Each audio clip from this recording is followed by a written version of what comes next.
Assalamualaikum warahmatullahi wabarakatuh. Hai anak-anakku, apa kabar semuanya? Semoga kalian dalam keadaan sehat walafiat ya. Pada kesempatan kali ini, Ibu akan membahas bab 3, yaitu materi tentang teks anekdot yang bertemakan menyampaikan kritik dan sindiran melalui anekdot untuk kelas 10 SMA. Di pembahasan materi teks anekdot ini, Ibu akan menjelaskan tentang pengertian anekdot, ciri anekdot, dan jenis anekdot. Pembahasan yang pertama yaitu pengertian anekdot. Dalam Kamus Besar Bahasa Indonesia, anekdot adalah cerita singkat yang menarik karena lucu dan mengesankan. Biasanya mengenai orang penting atau terkenal dan berdasarkan kejadian yang sebenarnya. Perlu kalian ketahui, kalian harus bisa membedakan teks anekdot dengan teks lainnya. Ada beberapa ciri teks anekdot, yaitu yang pertama, menceritakan orang penting atau terkenal, misal tokoh presiden, anggota DPR, tokoh pemerintahan, dan tokoh masyarakat. Yang kedua, bersifat menyindir. Yang ketiga, bersifat menggelitik, artinya teks anekdot akan membuat pembacanya merasa terhibur dengan kelucuan yang ada di dalam teks. Lalu, mengandung humor, kemudian memiliki tujuan tertentu. Kisah cerita yang disajikan hampir menyerupai dongeng. Yang terakhir, cerita terhubung, umum, dan realistis. Mengevaluasi makna tersirat dalam teks anekdot. Yang pertama, mendata pokok isi anekdot. Yang kedua, cara mengidentifikasi makna tersirat anekdot. Bagaimana cara mendata pokok-pokok isi anekdot? Yang pertama, kita harus membaca teks anekdot dengan saksama. Yang kedua, kita harus mengidentifikasi pokok-pokok isi teks anekdot dengan cermat. Yang ketiga, kita mencatat pokok-pokok isi dalam teks anekdot. Selain itu, untuk memudahkanmu mendata pokok-pokok isi teks anekdot, kamu dapat menggunakan beberapa pertanyaan seperti berikut. Siapa tokoh yang diceritakan?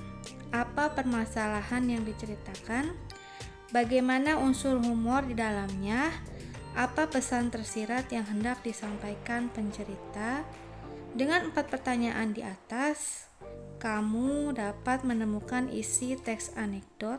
Selain dapat menemukan isi teks anekdot, kamu juga dapat mengetahui teks tersebut termasuk jenis teks anekdot atau bukan.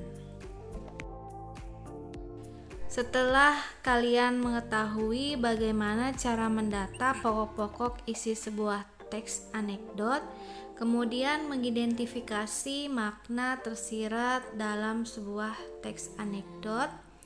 Yang pertama, membaca teks anekdot dengan saksama. Yang kedua, menganalisis pesan, kritik, ataupun nasihat dengan menilai tindakan ataupun dialog yang disampaikan. Kemudian yang ketiga, menyimpulkan makna tersirat berupa pesan, kritik, ataupun nasihat dari cerita. Menyimpulkan makna tersirat dalam sebuah teks anekdot. Langkah-langkah menentukan makna tersirat dalam sebuah teks anekdot. A. Membaca secara keseluruhan teks anekdot. B. Memahami unsur-unsur dalam teks anekdot. C. Menangkap aspek lucu, konyol, dan jengkel dalam teks anekdot. D. Menangkap makna tersirat berupa kalimat sindiran atau amanat dari teks anekdot tersebut. Selanjutnya, menganalisis struktur dan kebahasaan teks anekdot.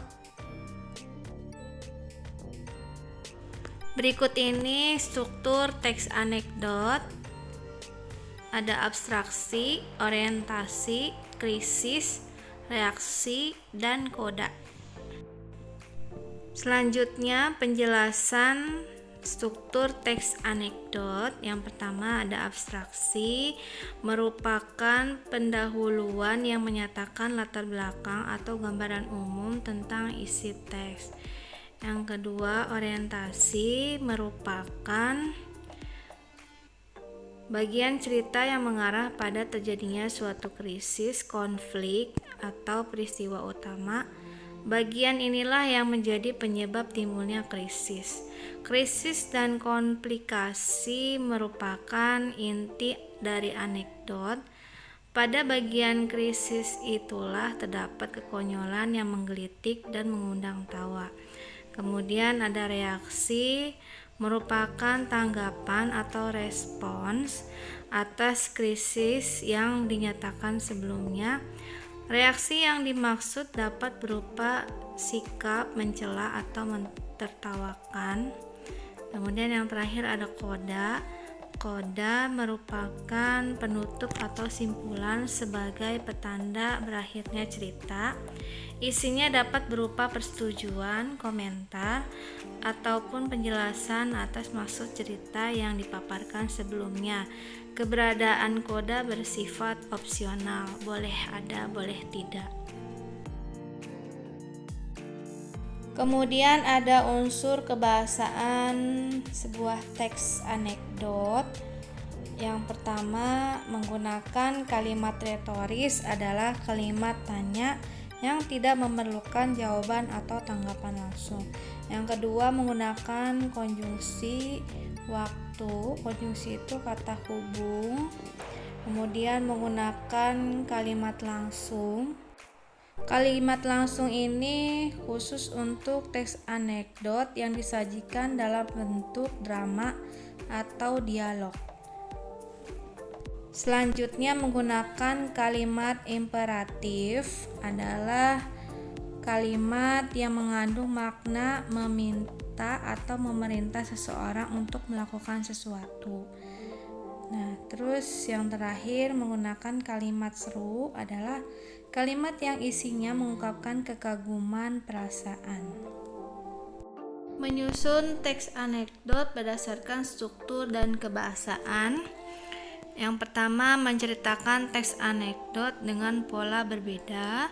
Yang kedua, menyusun teks anekdot. Yang terakhir, menceritakan anekdot secara lisan. Selanjutnya, langkah-langkah menceritakan ulang teks anekdot. Yang pertama, membaca isi teks anekdot dengan saksama. Kedua, memahami jalannya cerita. Ketiga, mencatat unsur-unsur pokok anekdot. Dan terakhir, menceritakan kembali dengan pola, bisa dengan dialog ke narasi atau narasi ke dialog. Berbeda namun tetap memperhatikan unsur-unsurnya. Selanjutnya yaitu langkah menyusun teks anekdot. Yang pertama, kalian mengamati lingkungan sekitar. Yang kedua, menentukan tema anekdot yang ingin dibuat. Kemudian yang ketiga,